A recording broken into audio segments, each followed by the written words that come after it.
This is only going to happen if we all work together. Now, who's in?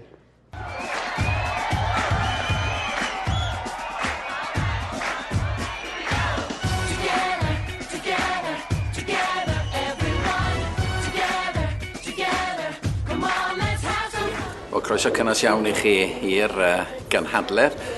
Da ni yma yn yr Hilton yng Nghaerdydd a da ni mewn, dwi'n newydd ar ganfod mewn cwmni dethol iawn eleni oherwydd mae tîm y Crysa Duon yn aros yma hefyd, ond rhaid mi ddeud dwi'n edrych ymlaen y fawr iawn I glywed y prif weinidog yn siarad yn hwyrach bore yma a hefyd di'r prif weinidog dros dau, Jocelyn Davies. My name is Arfon Haynes Davies and I'm very honoured to be Chair, Compere, MC once again at the annual conference here in the Hilton, and rather a special one this year because the All Blacks are also staying here, so I'm sure we'll be very quiet and make sure that we don't disturb them too much before that important match on Saturday.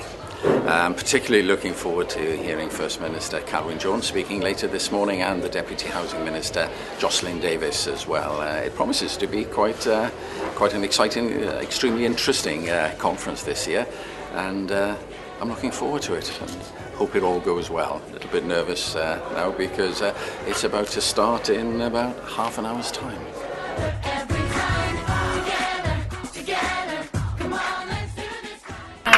Well, thank you, and I'm delighted to be here today at the conference.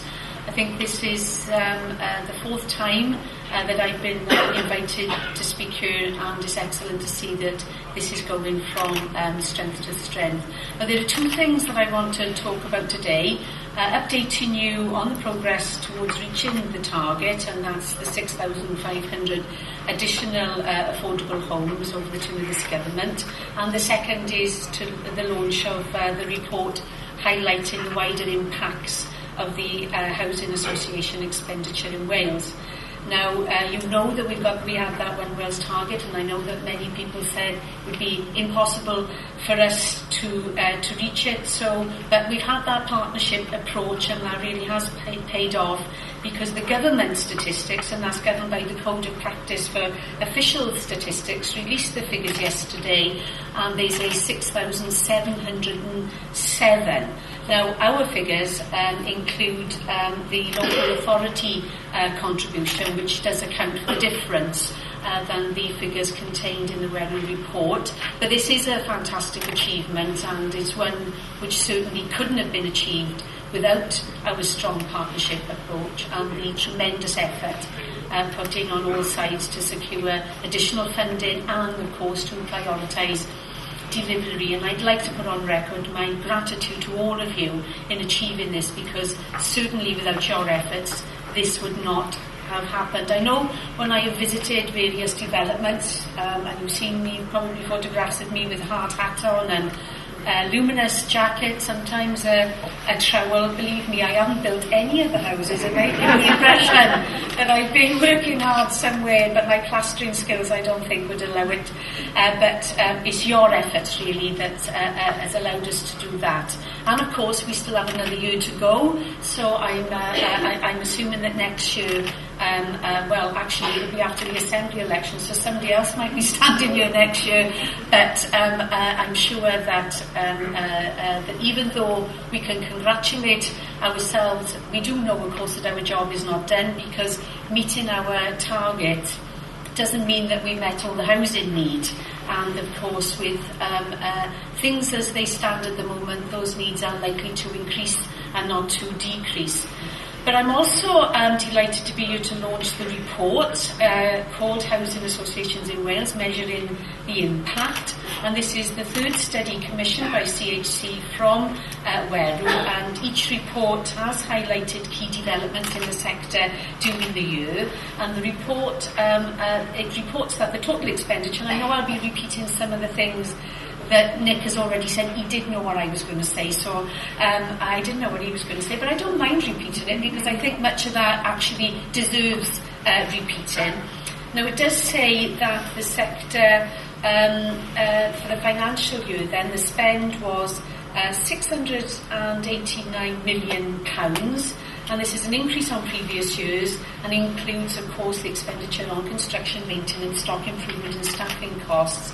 And the reason, I suppose, that it is higher than previous years, well, we've got the addition of the new transfer housing associations. There has been an increase in social housing grant due to the Strategic Investment Fund and, of course, money that we brought forward from future years. And there's been more non-grant funded activity by housing associations, and that's, of course, extra money raised through borrowing.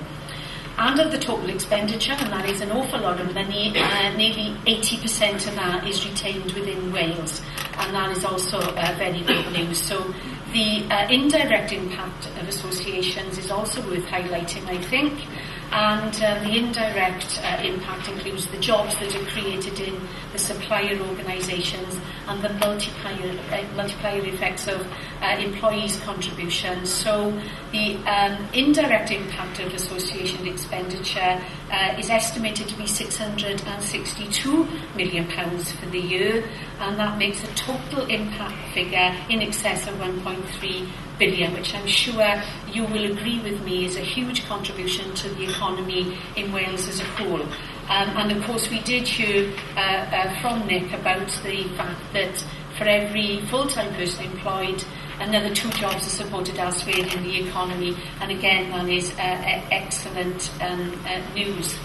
So as well as looking at the impact of housing association procurement and expenditure within local economies, the study gives an update of developments within the sector, and most of you in the room today will be aware of many of them, but they include, of course, the release of public sector sites for affordable housing, the £62 million additional social housing grant obtained from the Strategic Capital Investment Fund, and the launch of Moneyline Cymru in 2009, amongst others. And I just thought that perhaps I'd mention the Arbed, our energy performance investment programme.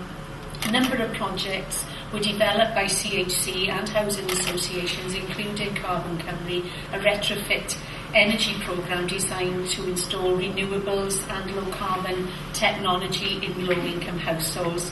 And this now has been integrated into the Arbed programme, which I launched with Jane Davidson in May this year.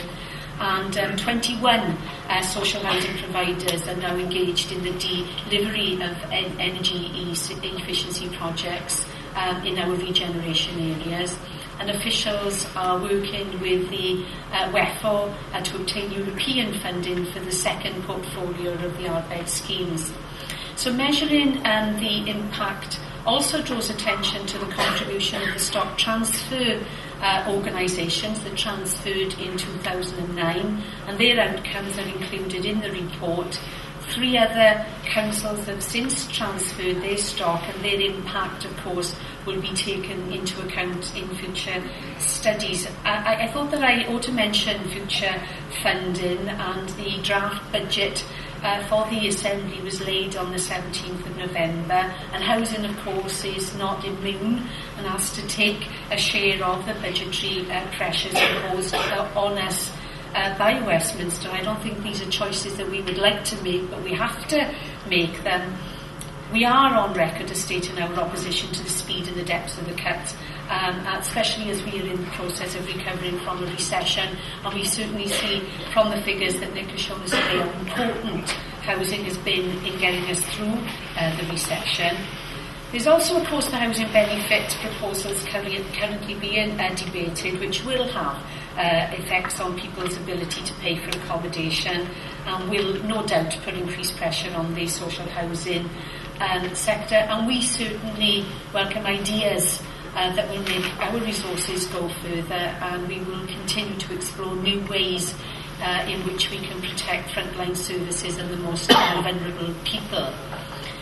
Now, in view of some of the challenges we face in making resources go further, but as I say, having no choice but to implement cuts that we may not agree with, sometimes it is hard to be positive about the future, but earlier this month I spoke at a conference in Swansea organised by the WLGA, the Excellence in Affordable Housing, and that's sharing good practice throughout the sector, and we learnt about new approaches to the provision of housing advice, new models of home ownership, tackling empty homes and homelessness prevention. And these examples, I saw innovation in housing from the 4 finalist authorities and from others who entered, and that fills me with optimism for the coming years. And I know that when we work together, we will not only just meet our housing objectives, but many other objectives too, and we will have a positive impact on job creation, on economic development, regeneration, as well as health and well-being. And as my announcement on the housing target today, we certainly know that we can add value that must be then for the good of the people of Wales. So thank you for inviting me, and I'm sorry I can't stay, and I wish you well for the rest of the conference. And I do hope that I'm back next year, but who knows, we'll see.